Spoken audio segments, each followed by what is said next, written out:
So Robin, what was the inspiration and catalyst for writing the Ak-cra series? Really quite simple. It comes down to my children. I was literally laying in bed one night reading to them a children's storybook, and I thought to myself, fast forward 5 or 6 years, what will they be reading? What sort of books are there out there for young adults for my girls to be reading? And so I thought I wanted them to be reading something that had some meaning, some sort of messaging to it. It was also fun, full of magic and adventure like you want kids' storybooks to be, and books for young adults to have that degree of magic to them.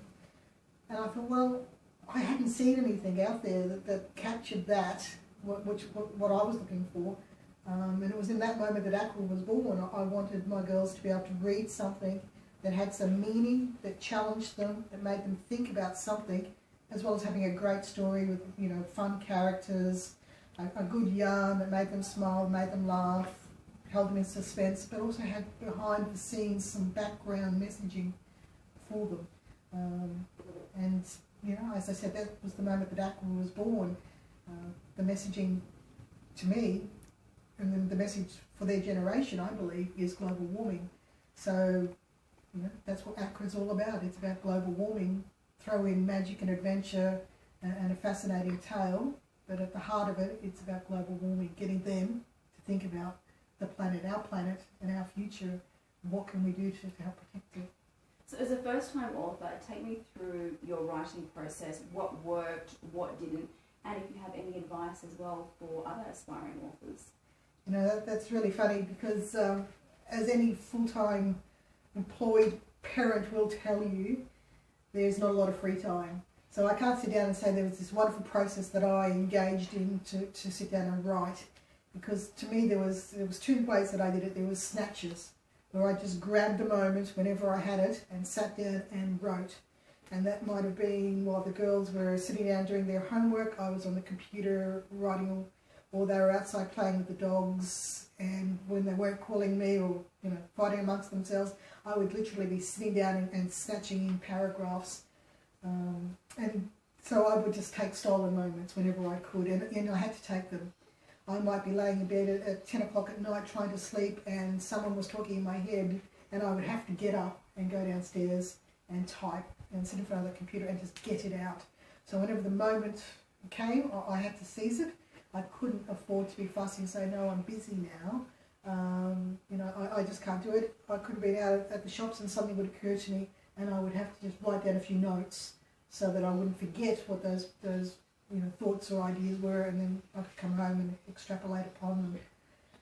And the other process was to be more disciplined and say, okay, I've got 3 days off coming up in between shift work. I'm not going to sit down and do any housework. I'm not going to get distracted by anything. I am literally going to sit down in front of that computer now between the hours of 9 and 3 when the girls are at school, and I am going to type, and I have to be disciplined about it. I can't sit in front of the computer and say, gosh, it's not coming today, because today is it. Seize the moment. It's the moment I had. I didn't have the luxury of saying, well, next week I'll do it, or tomorrow I'll do it, because I didn't have tomorrow. I only had that moment. And I think that pressure of having to write when the time was available actually made me write it, and I didn't have any excuses for not getting anything done. So yeah, there wasn't any defined process that I could tell anyone about, except for seize those moments when they come to you and be disciplined when you get them. And that's probably the advice I'd give to any first-time author is, be committed to doing it. Take the time to sit down and take those moments to write, and don't get distracted. Don't put it off, because, as a first-time writer, you don't have the luxury of being a full-time employed writer. So you have to seize those moments when they come and actually get in there and do it. And it's only when you get in there and do it that it starts to flow. That's when the creative process happens. You write down a few paragraphs, and all of a sudden there's another character in there who wants to say something. Or you finish one chapter and you've got ideas now, and you know where you need to go. So sit down and start, and just keep on going, and don't put it off. So at the moment we're seeing a real resurgence in young adult fiction. There's so many great books in circulation at the moment. So tell me, what sets Ak-cra apart from all the others? What makes it different? What I think makes it different is a phrase that I believe in, and that's literature with substance. And to me, Ak-cra has literature with substance. And by that I mean it's got a message to it, which is what I alluded to earlier. I wanted my girls to be reading something that had some substance to it. So not only is it a great yarn and a good story, it talks about the challenging issues of the 21st century. It talks about global warming. It talks about conservation. It talks about the difference an individual can make. That, you know, we keep putting things in the too hard basket, but if we actually do a little bit, we can achieve a lot. So Ak-cra is a story that will engage people, whether they be young kids or people of my vintage or older. It will actually get people thinking about the planet, thinking about the earth, challenging themselves about global warming and conservation, thinking, can we do things better? Can we do things differently? And at the same time, they're going to be reading a great story. Here we have an alien civilization that's lived on the planet for 1,000 years or more, quite happily. Hidden in the oceans of the earth, no one knows about their existence at all, and all of a sudden global warming starts to affect them. All of a sudden the oceans sink really has issues for them, and if they don't address it, their civilization is going to be destroyed. How do they address it? They can't let humanity know about their existence because, as we know, humanity isn't a cohesive group. We're all separate countries, separate governments with our own issues. So a superior alien race with alien technology in the hands of who knows what out there on planet Earth could have issues for us as a human species. So we've got this lovely alien civilization who's really at crisis point. They are going to be annihilated if they don't do something about global warming. But the question is for them, as it is for us, what do you do about global warming? How do you stop global warming? How do you address the issues? So in Ak-cra, they send two 16-year-olds to the surface to do just that, to address global warming. And how they go about doing it, how Kerr and Senna can actually get that done, unfolds within Ak-cra itself. And that's, you know, the crux of the story. How can they and how can we do something to stop global warming? So once people finish reading the first book, what do you hope people will take away from it? I hope that they take away a belief that they as an individual can do something. I hope that they take away the belief that they can actually stop and think about the planet. We've got all the experts out there, and I'm by no means an expert in global warming and climate change. There's millions, not millions, but lots of people out there who are.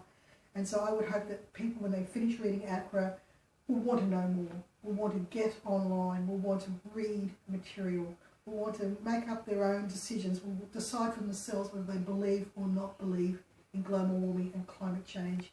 And then if they do, I hope they would start to think about what they can do as an individual or as collectively as groups to make change. What can we do to protect the future of our planet? To make real change, we have to inspire a generation. Now, our current leaders are perhaps not as inspired as we'd like them, and you've seen the issues of trying to get cohesiveness and agreements on global warming across the planet. It's just not happening. So we need to inspire future generations. And if you can do that in a fun way, in a magical way, in a story way, it gets them thinking at the same time. It gets them caring about our planet, caring about the environment, caring about animals and conservation. Then I'll have achieved, you know, I'll be a very one happy little girl. You know, if I can just get people stopping and thinking, that would be great. So what can we expect for the remaining two books? Any insight you can provide? Oh, you know, that's the hard part, isn't it? You know, it's quite funny, and until I had written a book myself, I didn't really understand that the story, the characters write the story. It's not the author at all.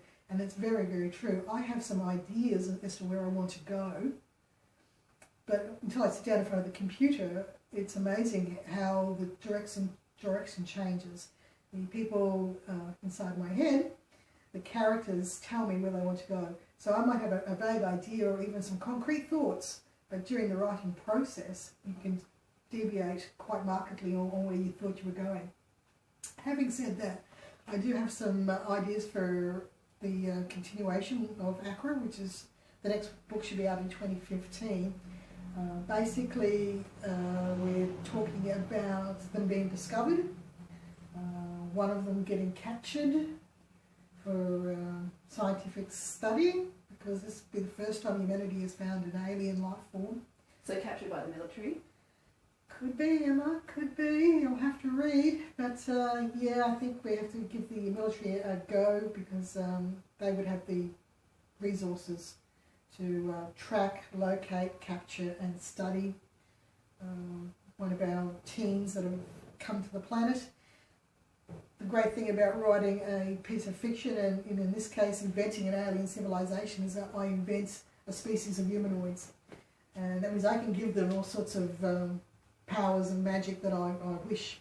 And that's been a fun part of the process. So they have some interesting abilities and interesting skills, which will hold them in good stead when they come across adversity on the planet, as well as give them some challenges of when they try and blend in. So I've got quite a lot of funny, quirky things that happen in both this current book and in the one coming up, because of their special powers and their need to blend in.